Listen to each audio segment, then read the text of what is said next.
আল্লাহ তাআলা বলেন আমি পরীক্ষা নিব মুসিবতের দ্বারা, আর এই পরীক্ষায় যদি পাশ করতে চাও এক পুঁজি লাগবে, যে পুঁজি না থাকলে পাশ করা যাবে না। ওই পুঁজির নাম হলো ধৈর্য। যাদের ধৈর্য নাই তারা কোনোদিন কামিয়াব হতে পারবে না। এই ধৈর্য আবার তিন প্রকার: ইবাদতের বেলায় ধৈর্য, মুসিবতের বেলায় ধৈর্য, গুনাহের বেলায় ধৈর্য। আপনার যদি ধৈর্য না থাকে এই প্যান্ডেলে মোনাজাত পর্যন্ত থাকা আপনার জন্য সম্ভব হবে না। যাদের ধৈর্য আছে তারাই থাকবেন। ধৈর্য যদি থাকে সে বয়ান শুনতে পারে, ধৈর্য না থাকলে পারে না। ইবাদতের বেলায় ধৈর্য, মুসিবতের বেলায় ধৈর্য, গুনাহের বেলায় ধৈর্য। এই ধৈর্য বড় দামি এক সম্পদ। স্বামী আর স্ত্রী বড় ভালোবাসার জিন্দেগি পরিচালনা করতেছে।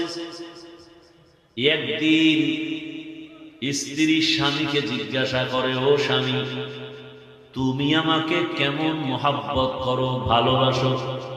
বলে সীমাহীন। বলে কেমন? কয় তুমি আমার জীবন, আমি তোমার জন্য যা চাও তাই দেব।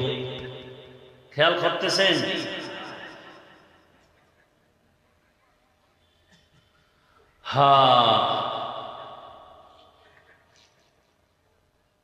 স্ত্রী বলে যা চাইবো তাই দিবা? বলে হ্যাঁ তাই দিব। স্ত্রীও একেবারে সাধারণ মানুষ না, খুব ধর্মের জ্ঞান ট্যান আছে, ধৈর্য আছে। বারবার স্বামীকে বলে যা চাইবো দিবা? দিব, চাওয়া মাত্র দিব। বলে বুঝা খাও? হ্যাঁ বুঝা দিচ্ছি। ওয়াদা? বলে ওয়াদা। স্ত্রী পরীক্ষামূলক বলে আমাকে 3 তালাক দিয়া দাও। স্বামীর মাথা ঠিক আছে, গরম হয়ে গেছে। বললা কি? কই না ওয়াদা করলাম, যা চাইবো তাই দিবা, দাও, তালাক দাও।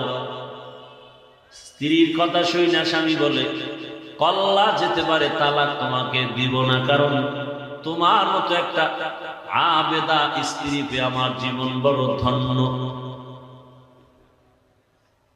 দুইজনের মধ্যে একটু বাক বিতণ্ডার সমাধানের জন্য জামানার নবীর দরবারে রওয়ানা। হঠাৎ রাস্তার মাঝে গিয়া স্বামী বেচারা পড়ে গিয়া পাটা ভেঙে গেছে। চিৎকার দেয় বাঁচাও। স্ত্রী হাত ধরে বলে এত কাঁদো কেন? বলে পা ভেঙে গেল। এবার আল্লাহর বান্দি বলে নবীজির দরবারে যাওয়ার প্রয়োজন নাই, চলো আমরা উল্টা বাড়ির পথে চলো। বাড়ির মধ্যে যাইয়া স্ত্রী ডাক দিয়া বলে স্বামী আমারে দয়া করে মাফ করে দেও, আমার কথা আমি উড্ড করে নিলাম, তালাক চাই না। স্বামী ডাক দিয়া কয় বিবি আমার, নুজহাতুল মাজালিস নামক কিতাবে ধৈর্যের বয়ানের মধ্যে ঘটনাটা পাওয়া গেছে। ও বিবি, তালাক চাইলা কেন? আবার তুমি তালাক ফিরাইয়া নিলা কেন? তোমার কথা। বলে শোনো স্বামী, তুমি রসুলের হাদিস কি শুনো নাই? রহমতের নবী বলছেন আল্লাহ যাকে বেশি ভালোবাসবেন মুসিবত দিয়া পরীক্ষা নিবেন। আমি তোমার ঘরে যত বছর সংসার করেছি একটা মুসিবত তোমার ঘরের মধ্যে আমি দেখি নাই। কোনদিন তুমি মুসিবতে পড়ে আহ শব্দ বলো নাই। আমি বুঝলাম যেখানে মুসিবত নাই সেখানে রহমত নাই, যেখানে রহমত নাই সেখানে আমিও থাকতে চাই না, তালাক চেয়েছি। হঠাৎ রাস্তার মাঝে গিয়ে তুমি পড়ে গেছো, তোমার পা ভেঙ্গে তুমি চোখের পানি ছেড়ে কান্না করেছ। মুসিবত, আমি বুঝতে পেরেছি রহমত নাজিল হয়েছে। মুসিবত আসছে, যেখানে মুসিবত আছে সেখানে রহমত আছে, আর যেখানে রহমত আছে আমিও সেখানে আছি।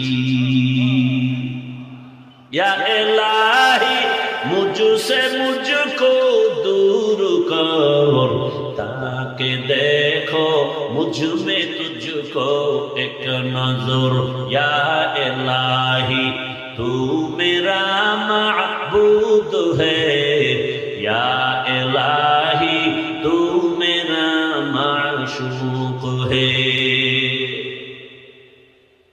আল্লাহ যাকে বেশি ভালোবাসবেন তাকে মুসিবত দিয়ে পরীক্ষা নিবেন।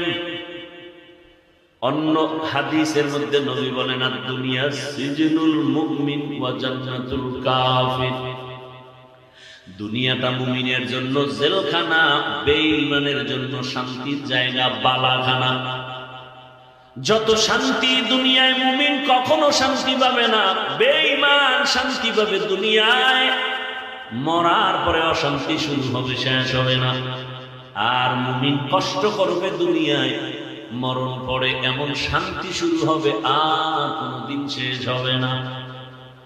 দুনিয়ায় শান্তি, পরকালে কষ্ট বেঈমানের জন্য, দুনিয়ায় কষ্ট, পরকালে শান্তি মুমিনের জন্য। তবে মুমিন যদি আল্লাহর উপরে ভরসা করে, যদি একটু আখিরাতের লাইনে আগাইতে থাকে, দুনিয়ায় বান্দা সম্মান পাবে মুনাফ।